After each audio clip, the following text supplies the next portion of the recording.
Climate change has affected us in quite enormous ways, in the way we do business, but then also the way we live. Now, today's entrepreneur is one of those that is actually trying to fight climate change using the resources that are close to us, or what others call waste, as a way of generating fertilizers, but then animal feeds as well.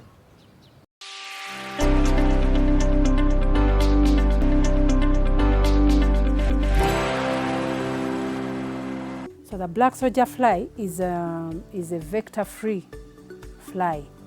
Vector-free in the sense that it does not cause disease. It's not dangerous to humans in any way. Similar, say, to the house flies, like we know them, transmitting diseases and everything. So where we started there, this unit is divided into 3 main units. The first one is the insectarium. That insectarium is the breeding area. There we have cages. Okay, some people just have a room where they let the flies out free and put an attractant, a smelly substrate where some wooden sticks or cardboard boxes are put to trap the flies. So when the flies smell that very strong scent, they will go and they prefer laying their eggs near to where that scent is, because then they feel when those eggs hatch, the hatchlings will find food there. So that is the technology we use to trap them to lay eggs. After they have laid the eggs in the cages that we have provided for them, like we saw the other side, we'll then pick the eggs. We usually pick eggs between 2 to 3 times a week. After picking the eggs, we provide feed. It's very good for the feed for them. It's very good if you use maybe the fermented, maybe brewery waste, or maybe if you ferment maize bran or rice bran, then you put it in. After 2 to 3 days, the eggs will have hatched. After hatching the eggs, we then prepare feed. This feed can be organic, any organic waste, and between 10 to 14 days, our black soldier flies will be ready for harvest. It has been 1 year down the road.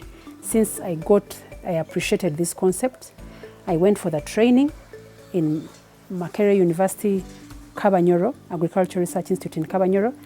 Then I came and did a pilot first on my own. I wanted to understand the concept better.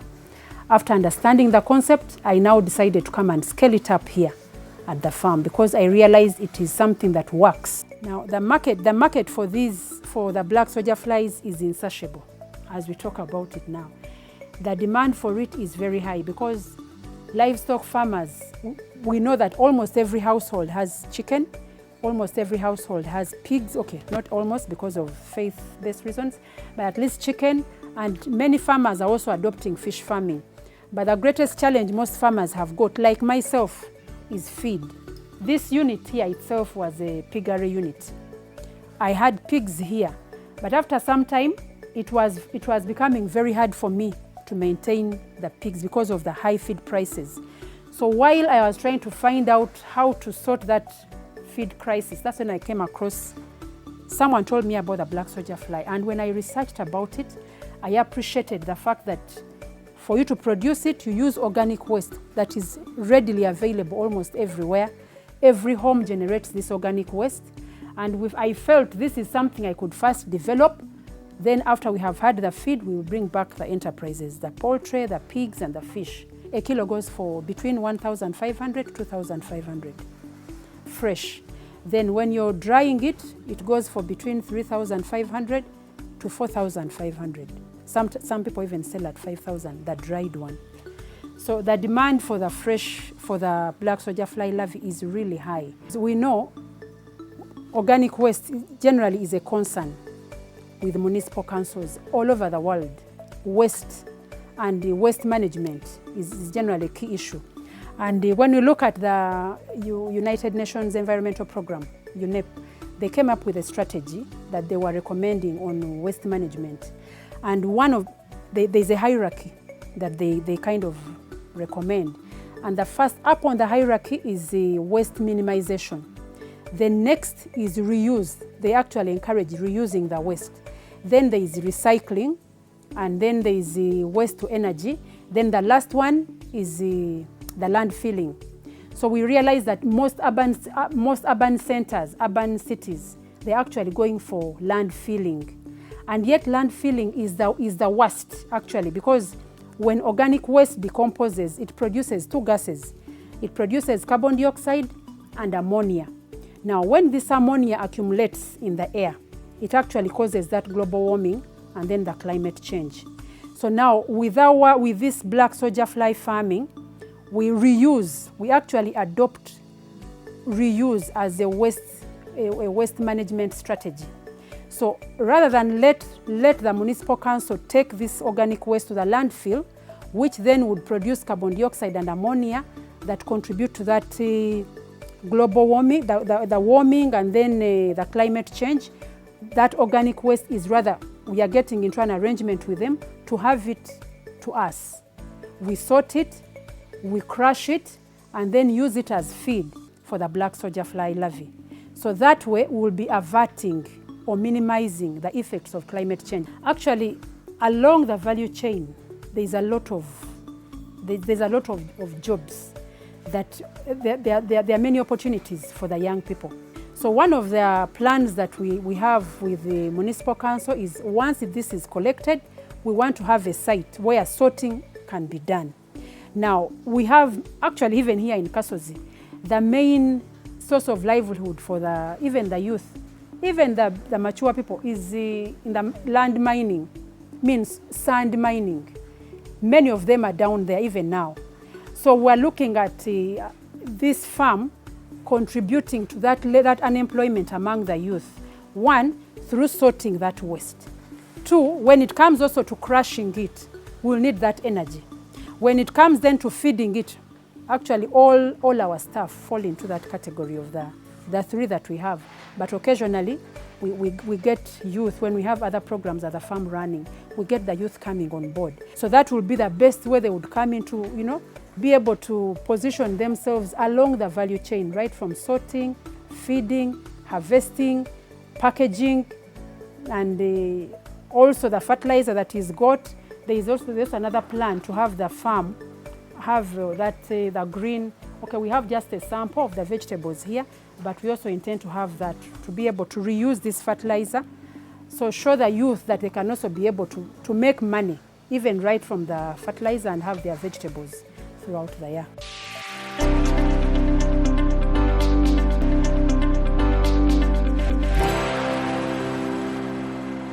Social service investments are some of the toughest to pull off and pull off sustainably.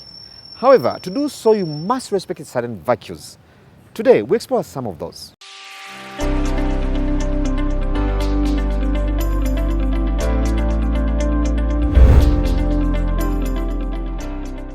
The most expensive part, and where most of us fail, is the equipment.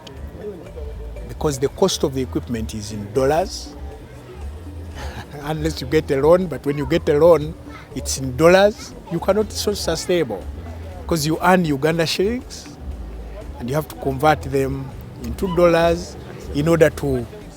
So usually, very many people make a mistake of putting up expensive buildings. And then they find that they don't even have the money to equip those buildings. That's why you see very many big, nice-looking hospitals, but they are not equipped. So the idea is, start small, put up a structure, however simple it is, but then invest in the equipment, because it's the equipment that eventually create the hospital. It's not the buildings.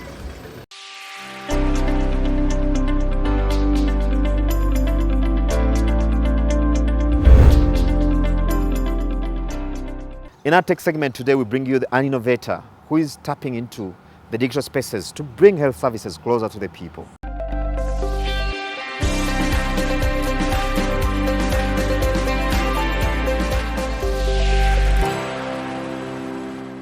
Rocket Health is a digital health provider.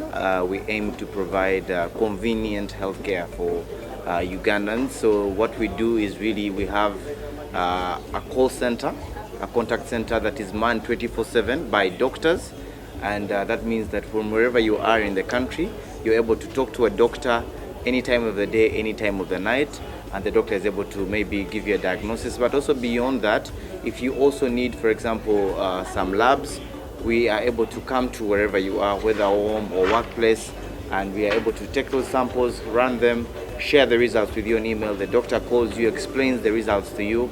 If you need medicine delivered, we are able to deliver that to you. So Rocket Health was started by a team of doctors, young doctors who said, who knew the usual system that people have to go through to access healthcare. You line up, they check your BP, you go to the doctor, you line up, you go to the lab, you line up, you go to the pharmacy, you line up, you go to the cashier, you line up. And then you're worried about the bill because you don't know how much the bill is going to be. So these are young doctors, they knew about technology and they were looking for how can we use technology to make this process faster. And they said, what if we are able to provide a way you can know how much the service is going to cost? 2, you do not even have to go to the hospital can come to you. So they started just with a call center, saying you can talk to a doctor and the doctor will give you the advice. This call center then grew. We used to work with other labs, but we then integrated the service and we said we can have our own lab, we can have our own pharmacy. So from the doctor consultation all the way to the medicine that you need, we integrated that. And then also then from there we said, okay, fine, let's also now do physical. What if we need to see people physically? It grew to the physical clinics, and now it has also now grown to the wholesale area where we're saying it's not enough to just cater for the customer. Some of the frustrations they have are because the supply is not streamlined, and that's why we've now gone into the wholesale business. And lately we are saying, okay, not everybody has insurance. Let's ensure that people that don't have insurance also have a wallet they can start saving for their healthcare, and whenever they need it, we'll be there to provide it. Yes, so sometimes people worry and say, that sounds like a very good service, but isn't it quite expensive? On the contrary, we think that it is actually much cheaper. A doctor consultation, if you need to consult a doctor, averagely here in Kampala, it may cost you 25,000, 50,000. But here, because it's just technology, our doctor consultation on the phone is 10,000 shillings. We are very proud of the Rocket Health story. We set out to solve something, and we are really proud that so many people have embraced this. Over 100,000 people have actually used our service. We are also proud of the fact that during COVID, we were the people that actually had already embraced the idea of going to people. People are not able to move to hospitals, so we were already set for that. We served so many people during the pandemic. We got a presidential mention. We're really proud of that. We're also the first telemedicine or digital health provider that is providing insurance.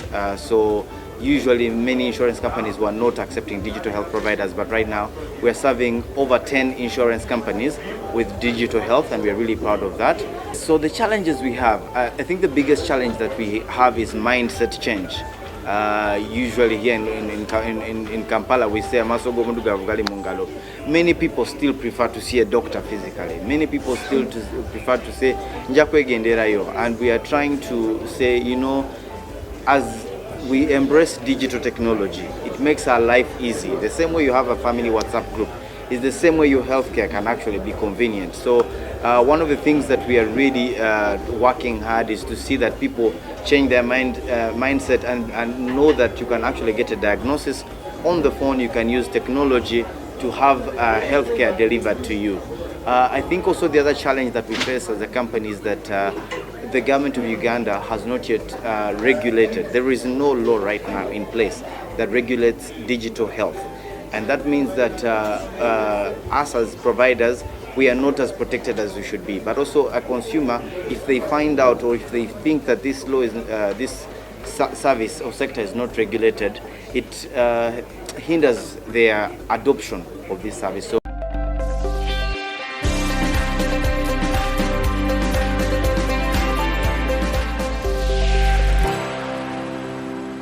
that story brings us to the end of today's edition of Money and Markets. Thank you for being part of the show. However, we keep saying that businesses are going concerned, so we'd like to keep the conversation going.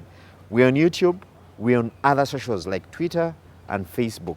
Drop us a line, let's keep the conversation going. I've been your host, Charles Woj. Now, from me and team, I'd like to wish you a very good evening. God bless.